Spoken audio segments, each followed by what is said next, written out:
আদম আলাইহিস সালাতু ওয়াস সালামকে আল্লাহ জোড়ায় জোড়ায় সন্তান দিলেন। প্রথম দুজন, পরে আবার দুজন, এরকম করে করে আল্লাহ আবার জানাইয়া দিলেন সন্তান যখন প্রথম জনায় দুজন আসবে তারা দুইজন ভাই ভাই ভাই বোন। সুবহানাল্লাহ। কারণ তখন আদম আর হাওয়া ছাড়া দ্বিতীয় কোনো মানুষ ছিল। আজকে এখানে বিয়ে করে একজন নাটোরে, নোয়াখালী, লক্ষ্মীপুর, চাঁদপুর, কুমিল্লা, ঠিক না, দূরে দূরে বিয়ে করে। কিন্তু সেই সময় তো আর অন্য কোথাও কোনো দেশে কোনো মানুষ ছিল আদম আর হাওয়া, ঠিক না। আল্লাহ তাদেরকে সন্তান দিলেন। প্রথম সন্তান আসলেন কাবিলের সাথে ইকলিমা। ইকলিমা দেখতে একটু সুন্দর ছিলেন। আর হাবিলের সাথে যে সন্তান আসলেন মেয়ে, তার নাম ছিল সাজা। তিনি দেখতে একটু কালো ছিলেন। যখন বিবাহের ক্ষেত্রে যখন আদম আলাইহিস সালাতু ওয়াস সালাম জোড়া ভেঙে বিবাহ দিবেন, তখন কাবিল আপত্তি করলেন। কি আপত্তি করলেন? যে আমার সাথে যে সন্তান আসছে ইকলিমা, সে হচ্ছে অপূর্ব সুন্দরী, আমি তাকেই বিবাহ করব, আমার কাছ থেকে তাকে নিতে পারবা?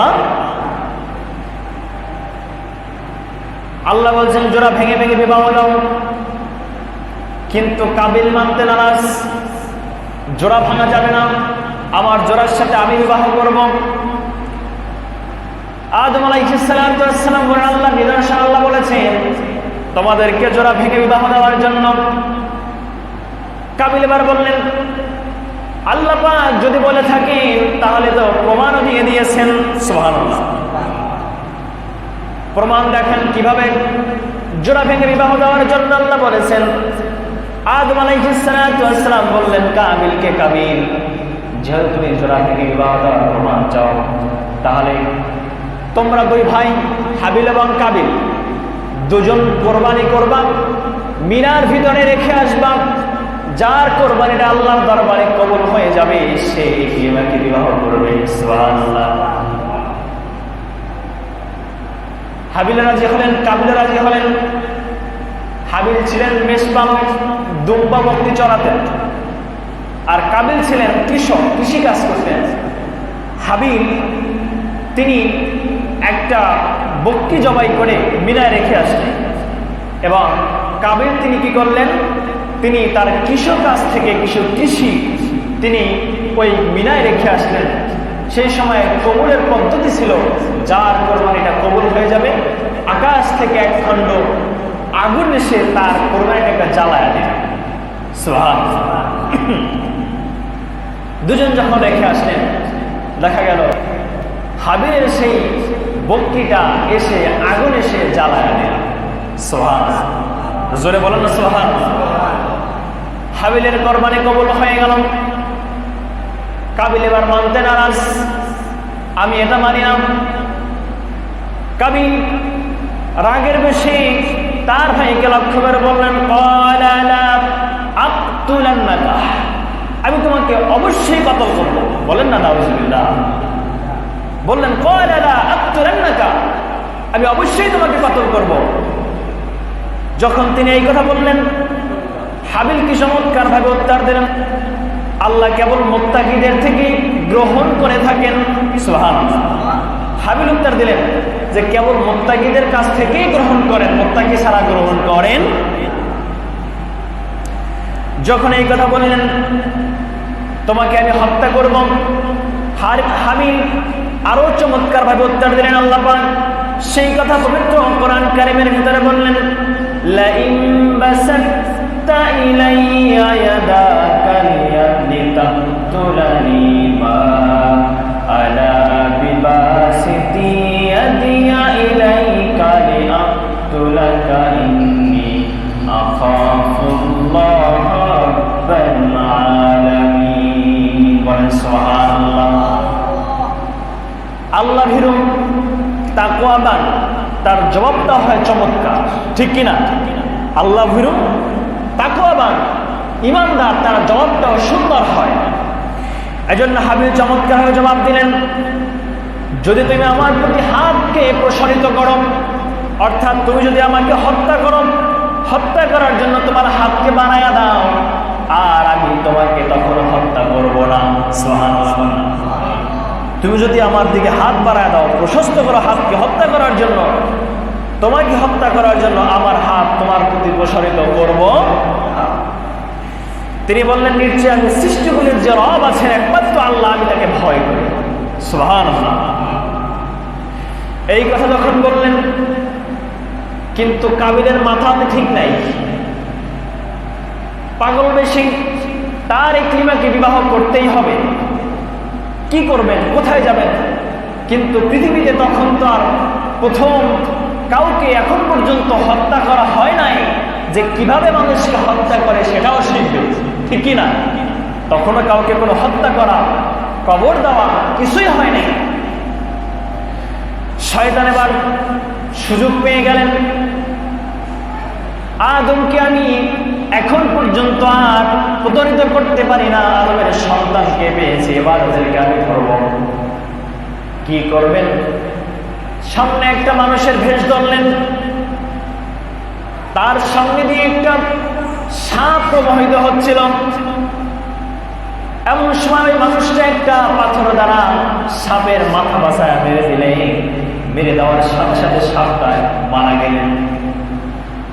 হাবিল দাঁড়ায় দাঁড়ায় দেখতেছে, লোকটা পাথর মারলো, সাপ বাঁচায়, সাপটা মরে গেল। এবার মাথার ভিতরে তার ঢুকলো যে আমার ভাই, তাকে যদি পাথর দ্বারা আঘাত করে তাহলে কিন্তু মরে যাবে। হাতে একটা পাথর নিলেন,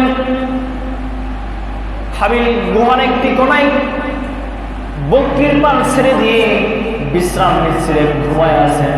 এমন সময় কাবিল একটা পাথরে হাবিলের মাথার উপরে আস্ত করে আচার দিয়ে মেরে দিলেন।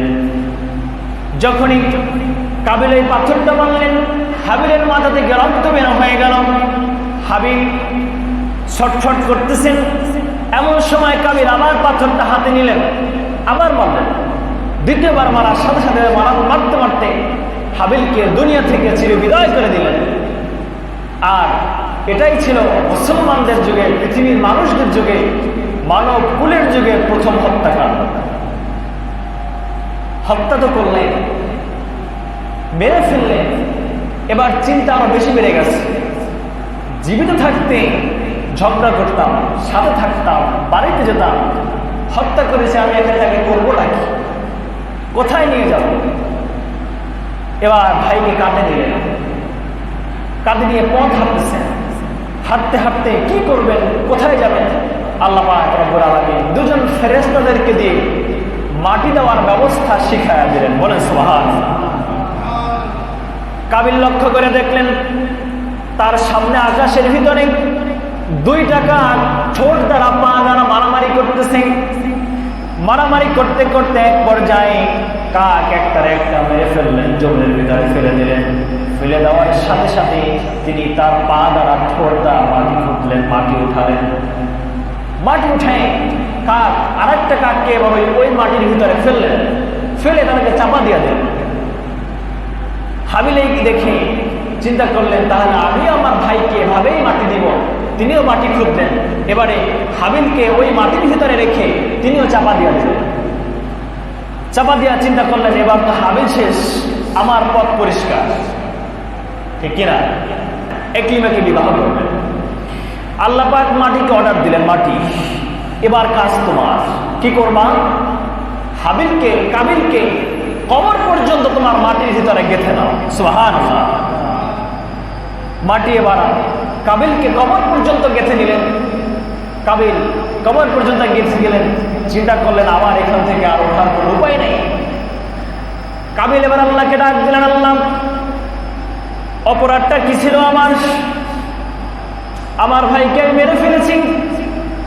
তুমি শয়তানকে তুমি সেজদা দেওয়ার জন্য বলেছ, শয়তান তো সেজদা দেয় নাই, এই জন্য তাই তুমি বিতাড়িত করে দিয়েছ। এত কঠিন শাস্তি তুমি দাও নাই, তাহলে আমাকে তুমি মাটির ভিতরে কেন গেঁথে ফেললা? আল্লাহ বললেন, তুমি তো শয়তানের চাইতে জঘন্যতম অপরাধ করেছ, রক্তের ভাইকে তুমি হত্যা করেছ। তোমার রক্তের ভাই, মায়ের পেটের ভাইকে তুমি হত্যা করেছ, এর চেয়ে জঘন্যতম অপরাধ আর কি হতে পারে? এরপরে তার বুক পর্যন্ত গেড়ে ফেললেন। এবার তিনি কান্নাকাটি করে বলতেছেন, আল্লাহ, আমার পিতা আদম আলাইহিস সালাতু ওয়াস সালাম আসমানের দিকে যখন লক্ষ্য করলেন, দেখলেন তোমার কুরসির পায়ের নিচে লেখা আছে লা ইলাহা ইল্লাল্লাহ মুহাম্মাদুর রাসূলুল্লাহ। এই কথার কারণে তুমি তাকে মাফ করে দিয়েছো। আল্লাহ, ওই কালেমার উসিলায় তুমি আমাকেও মাফ করে দাও। বলেন না সুবহানাল্লাহ। তিনি যখন মাফ চাইলেন, আল্লাহ মাটিকে অর্ডার দিলেন ছেড়ে দাও। মাটিও ছেড়ে দিলেন।